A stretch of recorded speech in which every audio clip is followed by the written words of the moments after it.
August 6, 1945, a lone American B-29 bomber flies over the Japanese city of Hiroshima. When that bomb dropped, it ushered in the atomic age, a time of fear, media, and propaganda.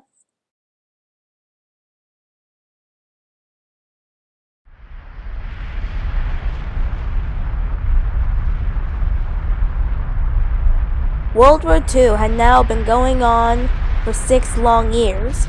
In this time, 80 million deaths occurred. Thankfully, both Germany and Japan, as well as their allies, surrendered. But now a new threat was on the horizon.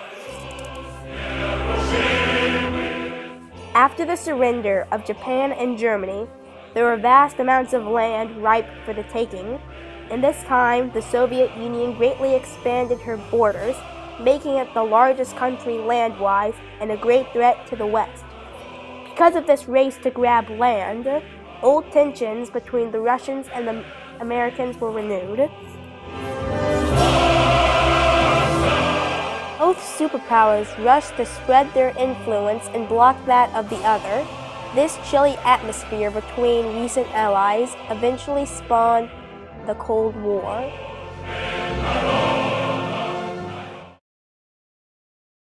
The U.S. had already shown its nuclear capabilities with the bombings of Hiroshima and Nagasaki. Russia, threatened by America's existing stockpile of weapons, began to test and develop their own arsenal. By 1949, Russia had officially joined the nuclear race by detonating its first atomic bomb in the remote deserts of Kazakhstan, codenamed First Lightning.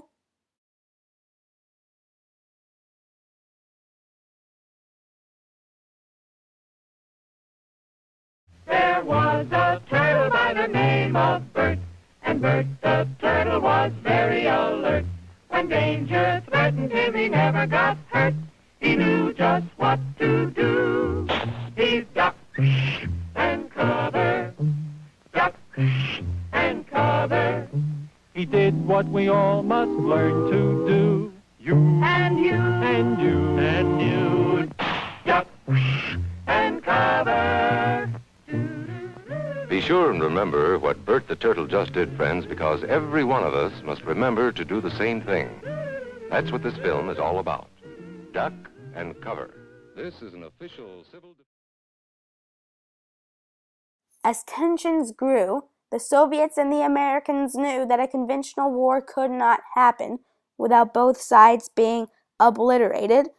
The threat of being taken over by another country was not the greatest danger. Now, the complete destruction of the two remaining intact superpowers was a real possibility. This threat came to be known as mutually assured destruction, and it meant that battles moved off the battlefields, seas, and skies into the hearts and minds of the people around the world.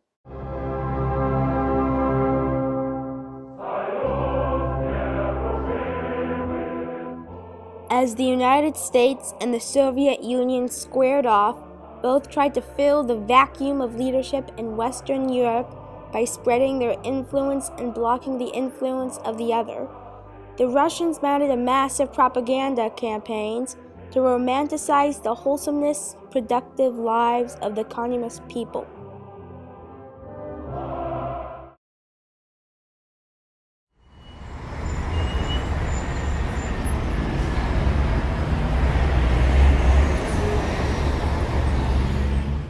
In Italy, amid the rubble and devastation, communism had already found a welcome people after helping to push back against fascism and Mussolini during the war.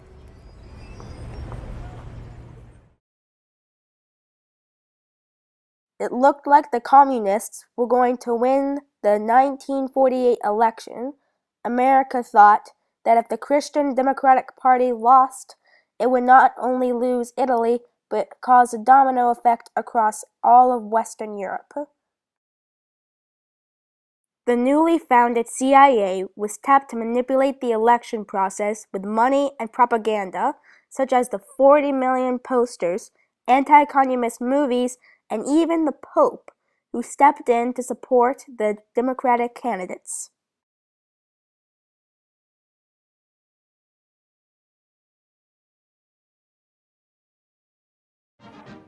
One of the most effective plans they orchestrated was a letter-writing campaign. The CIA undertook an operation to deliver 10 million letters from Italian Americans to their friends and family in Italy, urging them not to vote communist. They would as well tell the advantages of living in a democracy.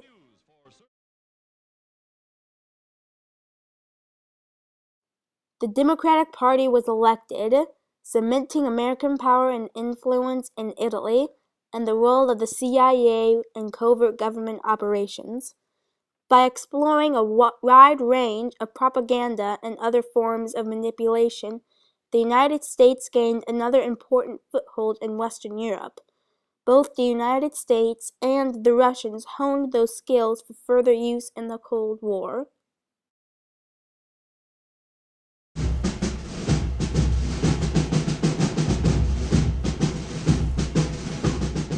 In June 1948, all roads, communications, and railways have been blockaded by Soviet forces.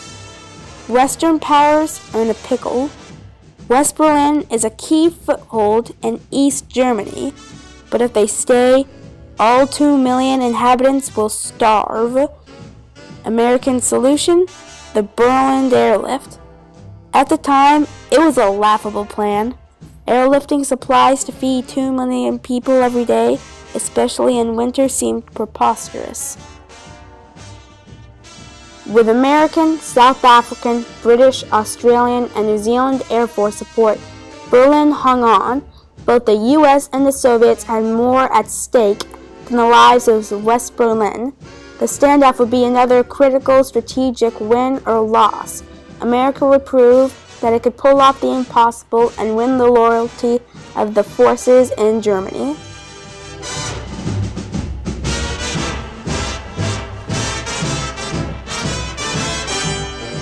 Gale Halvorsen was an American pilot who flew supplies in the war.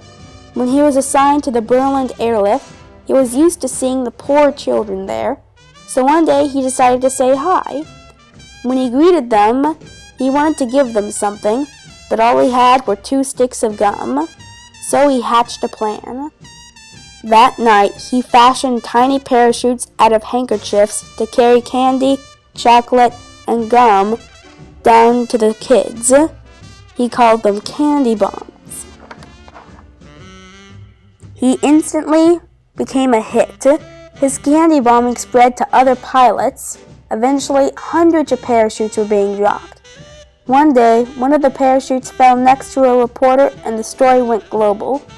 He became a poster boy for the airlift. This provided on-the-ground and media propaganda that impacted at home in the US, in Germany with allies, and in Russia.